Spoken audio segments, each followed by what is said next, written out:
और बैगी घाट की तरफ से जब आप आइएगा आपको बहुत सारी दुकानें आपको देखने को मिलने वाली हैं। दोस्तों मैं सुल्तानगंज गंगा घाट से लगभग 1 किलोमीटर की दूरी पे अब निकल चुका हूँ। किसी भी भक्त के शरीर के अंदर इतनी क्षमता नहीं होती है कि वह इस यात्रा को बिना शिव की मर्जी के वो पूरी कर सके। धर्म के रास्ते पे 105 किलोमीटर का सफ़र तय करने वाला हूँ। अब आगे इसी तरह से बने रहिएगा। आने वाला गेट है और एक जाने वाला गेट। इस तरीके से यहाँ पे सुरक्षा व्यवस्था बहुत ही अच्छा किया। रेलवे ओवरब्रिज पे आ गया हूँ दोस्तों। लगभग 3 किलोमीटर का मैंने डिस्टेंस लगभग कवर किया और इस तरह से मेरी यात्रा धीरे धीरे आगे बढ़ रही है भगवान शिव की कृपा से, माँ पार्वती की कृपा से। आरओबी से मैं आपको सुल्तानगंज का जो रेलवे स्टेशन है वो मैं आपको दिखा रहा हूँ। ये देखिए सुल्तानगंज का रेलवे स्टेशन जहाँ पे मैं उतरा था, ये मैं डिस्टेंस आपको दिखा दे रहा हूँ। बासुकी धाम है दोस्तों 155 किलोमीटर है यहाँ से। देवगढ़ दोस्तों 110 किलोमीटर यहाँ से। यहाँ से अब आपकी यात्रा असली शुरू होती है। असली यात्रा दोस्तों यहीं से शुरू होती है। जय भोलेनाथ। ये बालू मार्ग है दोस्तों, ये रास्ता डाइवर्ट हो जाता है आगे जाके। ये ग्रामीण इलाके से ये रास्ता फिर स्टार्ट होता है। पहला हम लोग का पड़ाव है दोस्तों असरगंज, जो कि यहाँ से 12 किलोमीटर की दूरी पे है। सबसे कठिन यात्रा दोस्तों अभी आप देख रहे हैं। मैं जो यात्रा कर रहा हूँ इस यात्रा के आगे कुछ भी नहीं है अगर देखा जाए तो। ये सबसे कठिन ये रास्ता है। तो हम लोग तो 2 दिन में बाबा को जल चढ़ा देंगे, लेकिन बाबा 20 दिन उनको लगेगा। बंगाल का है ये कांवड़। तो खाने पीने की कोई कमी नहीं होने वाली। लगभग 8 किलोमीटर का डिस्टेंस मैंने कवर कर लिया। ये जो पुल देख रहे हैं तो सुल्तानगंज घाट से ये लगभग 4 किलोमीटर की दूरी बताई जाती है इसकी। पुल पे दोस्तों बालू दरअसल बिछाया गया है। जंगल टाइप का आपको देखने को मिलेगा। तो यहाँ पे आइएगा तो खाने पीने का कोई कमी नहीं है। लाइन से आपको बहुत होटल आपको देखने को मिल जाएंगे। रोड के पैरेलल ही ये रास्ता बना हुआ है। आगे जाकर हम लोग ग्रामीण इलाका में हम लोग एंट्री करने वाले हैं। कितना लीटर पानी होगा? 101 लीटर जल। 101 लीटर दोस्तों 101 लीटर जल लेके जा रहे हैं। सुल्तानगंज से देवघर के दौरान पहला मैंने ये कांवड़ देखा है इतना बड़ा। रांची से आ रहे हैं लोग। तो इस तरह से आपको पूरा कॉर्नर पे आपको दुकान मिलेगी। अंडरपास से हम लोग क्रॉस करने वाले हैं। जब निकलती हैं तो 1 किलोमीटर चलने में हालत खराब हो जाती है, क्योंकि सरफेस जो है उस पर बालू बिछाया हुआ है। जगह जगह पे अस्थायी थाना बनाया गया है। किसी भी टाइम रात में थक जाते हैं तो इसीलिए अलग अलग जगह जहाँ उनको मिलता है आराम कर लेते हैं, लेकिन दिन में रोड का एक कॉर्नर आपको खाली नहीं मिलेगा। बड़ा सा डमरू है। तो यात्रा में जाइएगा तो आप कहीं पे बोर फील नहीं कीजिएगा।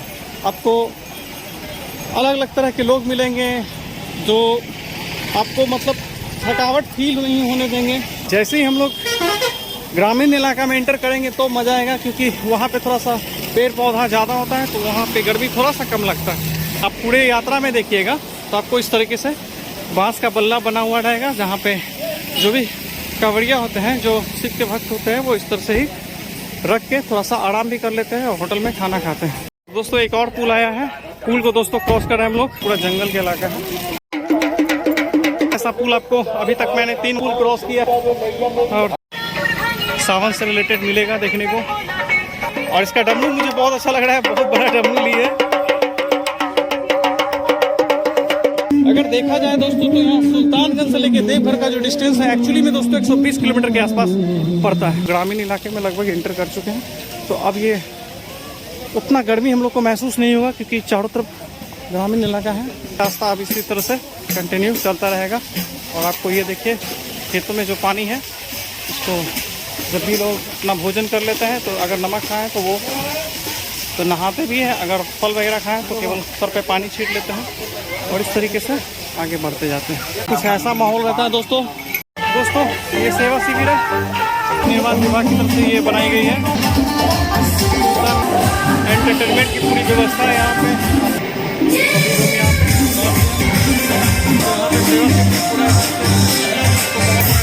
महिलाओं के लिए अलग टेलीविजन वगैरह भी लगा हुआ है। महिलाओं के लिए अलग रखा गया है। चाय वगैरह मिल रहे हैं यहाँ पे। काफ़ी खूबसूरत भी यहाँ पे लग रहा है जो सेवा शिविर बनाया गया है। तो धूप में चलना थोड़ा कठिन होता है, जल्दी थकावट आ जाता है। गर्मी से बचाने के लिए सरकार की ये बहुत ही सॉलिड पहल है दोस्तों। आप जो चाहें वो खा सकते हैं। इस तरह से दोस्तों सावन में कांवड़ यात्रा ग्रामीण इलाके के बीच से लगातार होते रहती है। कंटिन्यू चलते रहती है। और ये देखिए पश्चिम बंगाल का ये कामर देख रहे हैं, लेके जाएं और जगह पे आपको शौचालय मिल जाएगी। तो अभी आसिया चक के पास पहुंचा हूं और यहाँ से भी अभी 6 किलोमीटर के आसपास असरगंज पड़ रहा है। नाथ का रूप लेकर ये आए हैं, भोले बाबा के स्वरूप में आए हैं और ये अपनी यात्रा को ये भी साथ में कवर कर रहे हैं। रंग बिरंगी दुनिया आपको देखने को मिलने वाली है। यहाँ पे भोले बाबा का दर्शन हो रहा है। ये देखिए इस रूप में लोग अपने अपने भक्ति को पेश करते हैं, अपने अपने तरीके से अपनी अपनी आस्था को प्रदर्शित करते हैं। तो आप है ना, यही माहौल रहता है, आप बोर नहीं होइएगा। जो अब सब हम यहाँ से गाड़ लेके सावन की खूबसूरती एक बार अगर आप आ गए तो आपको हट जाने की इच्छा नहीं करेगा। कैलाश रेस्ट हाउस है ये, तो कांवड़िया पथ के रास्ते में ये देखने को मिलेगा आपको। इसी तरह से दिन भर ये सिलसिला चलता रहता है। लोग थकते हैं, ये बेंच इस तरह से बना हुआ है, लोग बैठते हैं, इस तरीके से ये सिलसिला लगातार चलता रहता है।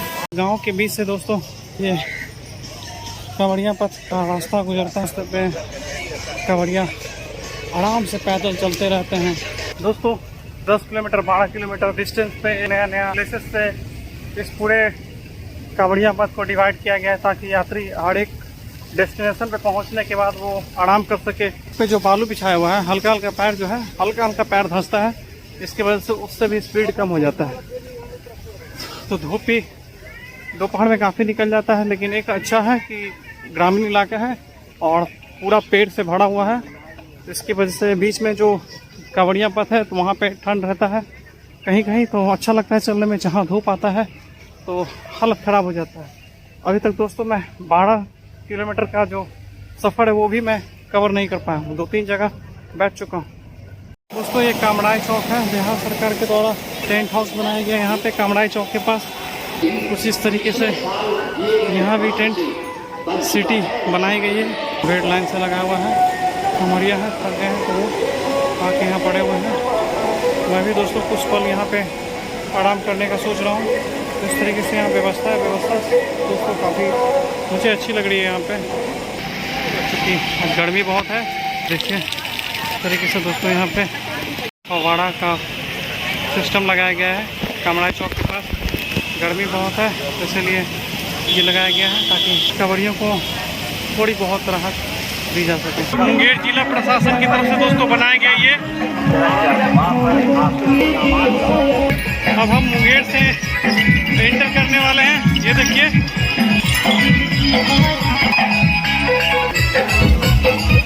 यही गुफा है दोस्तों, बहुत फेमस है ये।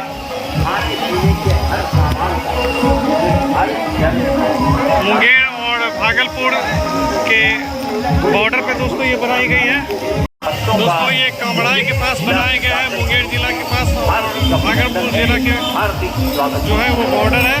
खूबसूरत यहाँ पे आपको ये देखने को मिलेगा, बहुत ही खूबसूरत दोस्तों यहाँ पे गुफा बनाई गई है। अब मैं गुफा में एंटर कर रहा हूँ कि दोस्तों स्वास्थ्य विभाग की टीम लगाई गई है। दरअसल इस गुफा में दोस्तों ऐसा लग रहा है कि AC लगाया हुआ है दोस्तों, या पानी का छिड़काव हो रहा है, पता नहीं, बट दोस्तों यहाँ पे बहुत ही अच्छा लग रहा है, ठंडा ठंडा लग रहा है। तो यही है दोस्तों आपका कामड़ाई के पास मुंगेर जिला में गुफा, इसका आनंद लीजिए दोस्तों। और यही गुफा है, बहुत ये वायरल हो रही है। तो हम लोग सुल्तानगंज से मुंगेर में एंटर कर चुके हैं। देखिए ये मुंगेर प्रखंड है, तो मुंगेर में हम लोग अब एंटर कर चुके हैं दोस्तों सुल्तानगंज से। तो वो जो गुफा है सुल्तानगंज और मुंगेर के बॉर्डर पे बनाया गया था। कामड़ाई सीमा होता है, वो अंत होता है इसका। दोस्तों जैसे आप भागलपुर छोड़िएगा और मुंगेर में एंटर कीजिएगा तो आपको फिर से बिहार सरकार का एक टेंट सिटी मिलेगा। अभी तक मैं लगभग 3 से 4 टेंट सिटी देख चुका हूँ। माँ पार्वती और भगवान शंकर का इमेज लगाया गया है। ये टेंट सिटी दोस्तों काफ़ी हाइट पे और काफ़ी अच्छा बनाया गया है। सबसे मैं आपको दिखाता हूँ, टेंट सिटी है यहाँ पे आपको इस तरीके से। तो मुंगेर ज़िला में जैसे ही एंटर कीजिएगा सुल्तानगंज क्रॉस करके जो भागलपुर ज़िला का ही एक पार्ट है, सुविधा काफ़ी अच्छी दी गई है दोस्तों। जगह तो टेंट सिटी के जस्ट बगल में ही दीदी की रसोई लगाया गया है। तो अभी तो फिलहाल ये चालू नहीं दिख रहा है, अभी कोई दिख नहीं रहा है। मैं मुंगेर का दोस्तों ये अपडेट दे रहा हूँ। कुछ ऐसा आपको रास्ता मिलेगा, बालू वाला रास्ता बहुत ही अच्छा बनाया हुआ है दोस्तों। कहीं पे भी कंकर पत्थर नहीं पैरों में गिर रहा है। इस तरह से झरना आपको हर जगह देखने को मिलेगा। तब आपको धान का खेत नज़र आएगा यहाँ पे। ये काफ़ी अच्छा लगा दोस्तों मुझे यहाँ कांवड़िया पथ। बहुत सुकून मिलेगा जब आइएगा। दोनों तरफ पेड़ है, हरियाली खूब है, कंफर्टेबल फील कीजिएगा दोस्तों। जब गर्मी लगता है तो सभी बम नहाते हैं, भक्त नहाते हैं। देखिए इधर पूरा खेती बाड़ी होता है। सम्राट चौधरी जी के ग्रामीण इलाके से अभी हम लोग क्रॉस कर रहे हैं। इसी तरह से भोले की मस्ती में लगातार बढ़ रहा है। देखिए इस गांव के एकदम मुंगेर के गांव के बीच से दोस्तों ये रोड निकाला गया है। दोनों तरफ आपको खेत नजर आएगा और बीच से दोस्तों रोड बनाया गया। पूर्ण करे। जय श्री गुरु जय महादेव। सबों की मनोकामना पूर्ण करे। मुंगेर जिला कांवड़िया पथ को दिखा रहा हूँ दोस्तों। देखिए कितना खूबसूरत लोकेशन है। ये गाना मंत्र मुक्त कर देगी जब आप पैदल चलिएगा। और इस गाने से आपको इतना एनर्जी मिलेगी कि अगर आप थके हुए भी रहेंगे तो कंटिन्यू चलते रहेंगे मदहोश होकर।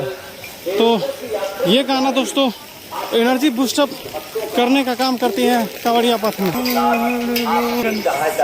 मोड़ बाजार आया है, सभी रोड आ रही है। अभी दोस्तों रोड है, एम्बुलेंस वगैरह आती है। ये शाहपुर ये बोर्ड है यहाँ और जगह जगह पे आपको इस तरह से सरकार की तरफ से बनाई गई है। होटल भी काफ़ी अच्छे से आपको सजे हुए देखेंगे। तो जब भी आप बाबा धाम आएंगे तो 45 किलोमीटर का यात्रा आपको मुंगेर में करना पड़ेगा।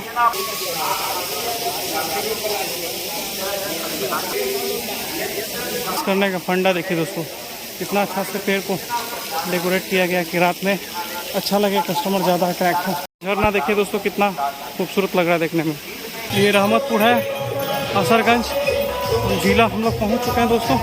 ये रहमतपुर है दोस्तों, हम लोग असरजगंज ये पहुँच चुके हैं। हेल्प करने के लिए प्रशासन बैठा हुई है। तो हम लोग दोस्तों लक्ष्मणगंज पहुँच गए हैं। अच्छे लोकेशन पे है, बहुत ज़्यादा सुंदर लगता है देखने में। बम सेवा समिति है यहाँ पे, बड़ा सा बैनर लगा हुआ होता है। ये देखिए थिंक किया गया है। इस तरीके का पूरा मुंगेर का जंगल है दोस्तों। ये देखिए चारों तरफ मुंगेर का जंगल आपको दिखाई देगा। ये देखिए ग्रामीण इलाका है, बसा हुआ है। ये पूरा हरा भरा लगेगा देखने में। और ये रूट देखिएगा तो आपको बहुत ही ज़्यादा ब्यूटीफुल लगेगा, इसीलिए मैंने यहाँ पे आपको दिखाया है। ये देखिए कितना खूबसूरत लग रहा है। देखिए कितना रंगीन एकदम माहौल यहाँ पे देखने को मिलने लगा। एटमॉस्फेयर देखिए, एटमॉस्फेयर बिल्कुल वॉकिंग के लायक है। जब दिन में अगर आप कवर नहीं किए हो तो उस डिस्टेंस को रात के 11 बजे तक कोशिश करें कि ज़्यादा से ज़्यादा कवर करें, क्योंकि ये जो अभी क्लाइमेट रहता है शाम के समय तो ये चलने वाला होता है। दिन में चलना थोड़ा मुश्किल होता है क्योंकि दोपहर में दोस्तों धूप में जो उमस होता है और नीचे जो बालू बिछाया हुआ है उसकी वजह से थोड़ा सा चलने में पैर धंसता है। और अगर ज़्यादा धूप होता है तो बालू की वजह से पैर जलता है। तो आप दिन में अगर धूप निकल गया तो आप ज़्यादा ट्रैवल नहीं कर पाइएगा, 15 से 16 किलोमीटर ही चल पाइएगा। तो उसको कवर करने का सबसे आसान तरीका है कि शाम में आप लगातार कंटिन्यूसली रुकिए मत, चलते रहिए। ऐसे आप मैक्सिमम पार्ट कवर कर सकते हैं। जो नुकसान हुआ है दिन में वो आप शाम में और रात में 11 बजे तक अगर चलते हैं तो वो कवर हो जाएगा। मैंने फैसला कर लिया था 2 दिन पहले ही कि 108 किलोमीटर का पूरा मैं धार्मिक यात्रा करूंगा। अगर गंगा घाट से देखा जाए तो वहां से लगभग 20 किलोमीटर मैं चल चुका हूं। हाईवे शुरू होता है वहां से देखिएगा तो असरजगंज का जो दूरी है वो 12 किलोमीटर दिखाता है, बट रियली में देखा जाए तो लगभग 20 किलोमीटर के अप्रॉक्स में ये डिस्टेंस होता है। इसी तरह से भी बने रहिए, आगे जो भी लोकेशन अच्छा आएगा वो मैं आपको दिखाता रहूँगा। जो गाँव की नेचुरल खूबसूरती है वो मैं आपको दिखा रहा हूँ। ये डाक बम है, शाम में ही प्रीफर करते हैं दोपहर के बाद चलना। और ये हम लोग अगर पहले भी स्टार्ट करेंगे तो वो लोग हम लोग से पहले वो 24 घंटा में जल चढ़ा देते हैं। दरअसल बात यहाँ स्टेमिना की है दोस्तों। हर कोई नहीं कर सकता है डाक बम वाला, क्योंकि बहुत टफ होता है दोस्तों। ये देखने में आसान लगता है लेकिन बहुत टफ होता है। अगर आप धार्मिक यात्रा करने से डरते हैं लॉन्ग डिस्टेंसेस से तो एक बार आप यहाँ पे आके देखिए। मैं आपको यकीन दिलाता हूँ कि फर्स्ट दिन थोड़ा सा आपको कष्ट होगा, बट सेकेंड दिन से आप एडजस्ट कर लीजिएगा और आपको इतना मन लगेगा। आपका लाइफ का सबसे इम्पोर्टेंट पल में ये काउंट होगा दोस्तों। तो सभी को धार्मिक यात्रा करनी चाहिए, बट सभी के जीवन में अलग अलग कंडीशन होती है, सभी अपने अपने लाइफ में स्ट्रगल करते रहते हैं। धार्मिक यात्रा करने का मतलब ये नहीं है कि भगवान शिव को जल चढ़ा देना। इस जर्नी में आपके अंदर बहुत तरीके की भावनाएं उत्पन्न होगी। अगर आप उस पर कंट्रोल करके अगर कंटिन्यूसली आप यात्रा करते हैं और जल चढ़ाते हैं तो इससे आपको जीवन में बहुत बड़ा बदलाव देखने को मिलेगा और आप में एक पेशेंस की क्षमता डेवलप हो जाएगी कि किसी भी चीज़ को करने के लिए लाइफ में और मन में पेशेंस का होना बहुत ज़रूरी है। आप सोचते हैं कि कोई भी पर्सन रात ही वो फेमस हो गया या बहुत तरक्की कर गया, ऐसा नहीं होता है दोस्तों। उसकी कई सालों की मेहनत होती है, बट आपको लगता है कि वो एक रात में वो तरक्की कर गया। तो ऐसे ही जर्नी होती है दोस्तों। आप धीरे धीरे कदमों को बढ़ाते जाइए, एक टाइम ऐसा आएगा जब आप अपने मंजिल तक पहुंच जाइए। सरकार का एक काम मुझे सबसे अच्छा लगा कि पूरे रास्ते में दोस्तों तो झरना है, तो वो हर जगह आपको देखने को मिलेगा, क्योंकि गर्मी दोस्तों ह्यूमिडिटी बहुत ज़्यादा है, कंटिन्यू आप नहीं चल पाइएगा। शायद मेन मार्केट में दोस्तों मैं आ गया हूँ और इस तरह का कुछ आपको पूरा लोकेशन लगेगा जब आप असरतगंज मुख्य मार्केट में आइएगा। तो अभी मैं रुकूंगा नहीं दोस्तों, दिन में मैंने ट्रैवलिंग बहुत कम किया है, मैक्सिमम पार्ट आज रात में कवर करूंगा। ये देखिए दोस्तों, इधर से भी रास्ता है, इधर से भी लोग आते हैं, इधर से सीधा जाते हैं और हम लोग को सीधा ऐसे जाना है। तो इस साइड से भी कांवड़ियाँ आते हैं और इस साइड से भी कुछ तीनों कोना से आखिर में आके इसी पथ पे सभी आते हैं। तो ये कांवड़िया पथ मेन पथ है, इसी पे सबको ट्रैवल करना होता है। भैया को देखो कितना स्पीड खड़े हुए हैं, लगता है कि 2 बजे आज बाबा को आज पकड़ लेंगे आज। तो इसी तरह का दोस्तों आपको माहौल मिलेगा, बोर नहीं होइएगा। अगर हाँ अपने मन में अगर आप पेशेंस रखे हैं तो भाई आप चल लीजिएगा। अगर पेशेंस थोड़ा सा भी जवाब दिया आप हिम्मत हार जाइएगा। दोस्तों जर्नी काफ़ी लंबी है, इसमें सबसे ज़्यादा इम्पोर्टेंट है पेशेंस की, आपके अंदर पेशेंस होना पड़ेगा। तो ये बांसी लगाया जाता है इसलिए ताकि कांवड़ को लगाया जा सके। ये बच्चा देखो, ये सब कांवड़ बम है जो काफ़ी उल्लास में अपना ट्रैवल कर। पैर में फोड़ा हो गया था तो हम लोग को पहनना पड़ा ग्लव्स। तो ये जो बम है तो पैर में फोड़ा पड़ गया था। ये दोस्तों नेचुरली है कि ये होता है, इस तरीके का आपको माहौल मिलेगा, आप खुद नहीं रुक सकते हैं। ये माहौल देखकर 200 किलोमीटर भी यात्रा रहेगा, अगर इस तरह का माहौल मिलेगा ना तो एक जज्बा पैदा होता है अंदर कि सभी चल रहे हैं तो मैं भी चलूँगा। हम लोग सूरत से आए हैं, सूरत से आए अंकल जी, देख लो हमारा पूरा संघ है 200 आदमी। सूरत से आए हैं तो सोचिए, राजस्थान में सीकर के हम लोग ये जब सूरत से आ सकते हैं तो आप लोग बिहार में रहते हुए अभी भी घर में बैठे हैं। आइए और धार्मिक यात्रा कीजिए अपनी लाइफ में, एक बार आपको जरूर करना चाहिए। इससे आपके जीवन में बहुत सारे परिवर्तन देखने को मिलेंगे और बहुत सारी चीज़ आप सीख सकते हैं एक जर्नी से। क्योंकि ये जो जर्नी है दरअसल केवल यात्रा करना नहीं सिखाती है, आपके जर्नी के दौरान आपके मन में जो भावनाएं उठती हैं उस पर आपको पकड़ बनाना सिखाती है, उस पर आपको काबू करना सिखाती है। अगर ये कंट्रोल करना सीख गए तो आप जीवन का कोई भी लक्ष्य हासिल कर सकते हैं। बिहार में अभी चल रहे हैं, मुंगेर जो है लगभग 45 किलोमीटर हम लोग को चलना पड़ता है बाबा धाम की यात्रा में। और सबसे टफ मैं ये वाला दंडवत वाला जो है भोलेनाथ का ये व्रत मानता हूँ और ये करना बहुत मुश्किल है। डाक बम सेकेंड लेवल पे है, बट ये टॉप लेवल पे है दोस्तों, ये जल्दी कोई कर नहीं पाएगा। भैया का कहना है कि हम लोग जो जर्नी करते हैं तो हमारे पाँव जमीन को टच करती है तो यह एहसास होता है धरती की एनर्जी अपने बॉडी में लेती है। एनर्जी कैसे जाती है, यहाँ से धुआं जलता है तो जल के कहाँ आसमान में जाता है, उसी तरह एनर्जी निकल के आसमान की तरफ जाती है। देखो तो इनका ये थॉट है, हर किसी का पॉइंट ऑफ व्यू अलग अलग होता है, इनका नज़रिया सोचने का अलग है, मेरा अलग है। बोल बम चश्मा वाले देखिए बम अच्छे खासे स्मार्ट लग रहे हैं। रंग बिरंगी शाम जब देखिएगा दोस्तों तो आपको यकीन मानिए आप जो 5 किलोमीटर चलने का मन बनाएंगे आप 10 किलोमीटर कवर कर लीजिएगा। ये देखिए कितना खूबसूरत अभी माहौल लग रहा है। पे दरअसल पानी बनेगा जमा करने के लिए ये नहर ये फॉर्म किया गया बनाया गया है। ये देखिए तो यात्रा करने का सबका अपना अपना अंदाज होता है। जर्नी के दौरान ये सब सॉन्ग बजती है तो एक अलग लेवल का एनर्जी शरीर के अंदर क्रिएट होता है जो कि हमको लंबी जर्नी तय करने में बहुत बड़ी मदद करता है। सुल्तानगंज से देवघर के लिए की हो घुंघरू की आवाज़ बहुत अच्छी लगेगी आपको सुनने में। सुनिए, कॉर्नर पे आपको घुंघरू नज़र आए, बहुत ही प्यारा सा लगता है सुनने में घुंघरू का। ये देखिए दोस्तों, तो एक अपडेट मैं ये दे देता हूँ कि असरतगंज मैं पार कर चुका हूँ, लगभग 1.5 किलोमीटर आगे निकल चुका हूँ और अब तारापुर की ओर तेज़ी से बढ़ रहा हूँ। 5 किलोमीटर डिस्टेंस के बाद मैं तारापुर भी पहुँच जाऊँगा। तो आपको एक अपडेट दे रहा हूँ, जब भी आप बैद्यनाथ धाम घूमने आइएगा तो तारापुर का एक चीज़ बहुत फेमस है, वो केला और आलू की जलेबी बनाई जाती है। उसको एक बार आप टेस्ट जरूर कीजिएगा, अगर नहीं किए हो तो। बिल्कुल आपको जलेबी टाइप का ही स्वाद लगता है। बड़े बड़े आपको होटल मिलेंगे तो यहाँ पे अगर आप कुछ खाते हैं तो ये आपको कुछ देर आराम करने का वो दे देते हैं। तारापुर से पहले दोस्तों आपको लखनपुर देखने को मिलेगा।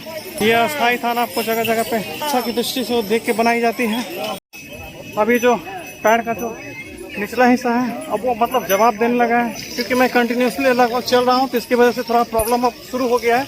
ये चलकर मैं कहीं पे थोड़ा सा आराम करूँगा, उसके बाद ही मैं आगे बढ़ूँगा। दोस्तों ब्लू बैग वाले जो बम है वो पूरा आसपास का माहौल बनाए हुए हैं। एक लगा था यहाँ पे पेयजल का, तो ये ऊपर टंकी लगाया हुआ है। आड़ो जैसा ये मशीन है दोस्तों, ये ज़रूर वाटर को प्यूरिफाई करता होगा। फिर से बहुत सारा टैप लगाया की गई है, तो ये आड़ो के जैसा जस्ट वर्क करता होगा। तो ये कहीं कहीं जो इनिशिएटिव है गवर्नमेंट की मुझे काफ़ी अच्छी लग रही है। वो ध्यान श्रावणी मेला पूजा पे बहुत ही ज़्यादा दे रहे हैं। ये बहुत ही अच्छी बात है कि पिछली सरकारों में इतना मतलब ध्यान नहीं दिया जाता था, लेकिन अब बहुत इम्पोर्टेंसी दी जाती है श्रावण मेला को। ये देखिए आप, ऊपर से मैं दिखा रहा हूँ दोस्तों, देखिए व्यू देखिए, मतलब मंत्रमुग्ध हो जाएगा। आप भी बेचैन हो जाइएगा आने के लिए, क्योंकि पैर दर्द करेगा दोस्तों, नो डाउट है कि नहीं भाई? पैर दर्द करेगा, लेकिन एक बार एक फ्लो में चलना शुरू कीजिएगा तो फर्स्ट डे थोड़ा प्रॉब्लम होगा, बट सेकेंड डे भोलेनाथ हाथ पकड़ के आपको ले चलेंगे, क्योंकि बॉडी जो है एडजस्ट नहीं होता है। और एक बार बॉडी जो है एडजस्टमेंट होने लगता है तो उसके बाद क्या है ना कि आप एक फ्लो में चलना शुरू कर दीजिएगा। 11-12 बजे तक मैं चलूँगा और मैक्सिमम पार्ट मैं कवर करने का प्रयास करूँगा, ताकि सेकेंड डे थोड़ा बहुत मैं स्लो भी हूँ तो मेरा मेंटेन बना रहे। गाँव ताड़ का पेड़ दोस्तों ग्रामीण इलाका है और बीच से ही सड़क निकाल दी गई है। गाँव से बिलोंग करते हैं तो आपके लिए ये नॉर्मल रहेगा। अगर बात शहर से बिलोंग करते हैं तो देखिए कितना खूबसूरत आपको लगेगा। खेत वगैरह है और यहाँ पे नहर जैसा कुछ बनाया जा रहा है। पुलिस यहाँ पे पेट्रोलिंग कर रही है। घोड़ा ये मैं थोड़ा सा यूनिक देख रहा हूँ, आँख पंप कितना स्पीड में चलते हैं, इसीलिए ये लोग समय पे 24 घंटा में जितने टाइम में चलना शुरू किए होंगे उतने टाइम में वो 24 घंटा में वो पहुंच जाएंगे और जल चढ़ा लेते हैं। दरअसल सारा खेल दोस्तों स्पीड का है और स्टेमिना का है। स्टेमिना और स्पीड से ही नहीं, बल्कि इसमें का भी अगर कॉकटेल नहीं जोड़ेंगे तो आप ये यात्रा कंप्लीट नहीं कर सकते हैं। तो बिना श्रद्धा के आप 108 किलोमीटर का जो जर्नी है वो कंप्लीट कभी नहीं कर पाइएगा। आगे जाओ। सभी बच्चा देखिए कितना छोटा है, फिर भी ये सभी बच्चा कितना हिम्मत वाला है कि 108 किलोमीटर का दूरी तीनों कवर कर रहा है। तो आप लोग क्यों नहीं कर सकते हैं?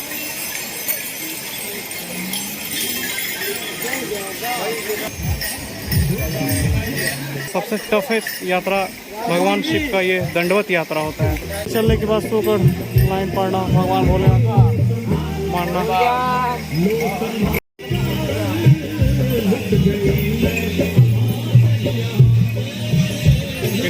इन्होंने भगवान से बहुत ही कुछ खास मांगा होगा और इनका पूरा हुआ होगा, तब ये दंडवत यात्रा कर रहे हैं। ये देखिए बहुत ही मुश्किल ये यात्रा होता है दोस्तों। ये देखने में जितना आसान लगता है बहुत ही मुश्किल है। हर एक ब्रेक के बाद वो बैठ जाते हैं और लेट कर भगवान को, ये अपनी तरीका होता है दंडवत यात्रा का। और एक साथ तीनों अभी कर रहे हैं दंडवत यात्रा। ये देखिए बहुत ही मुश्किल बड़ा काम है दोस्तों। हम लोग तो 3 दिन में चले जाएंगे, इनको कम से कम 20-25 दिन लग जाएगा जाने में। ये देखिए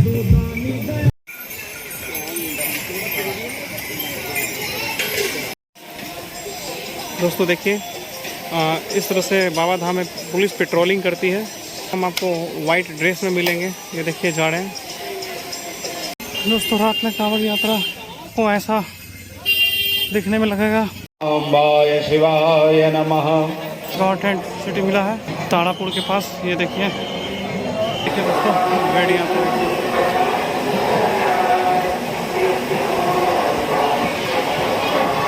दोस्तों मैं इसी रूट से होते हुए आया था और लगभग तय करके मैं तारापुर अब क्रॉस करने वाला हूँ। तो यही तारापुर का अंतरिम बाउंड्री है। इसको मैं क्रॉस करके अब सीधे मनियामा की तरफ मैं बढ़ूँगा।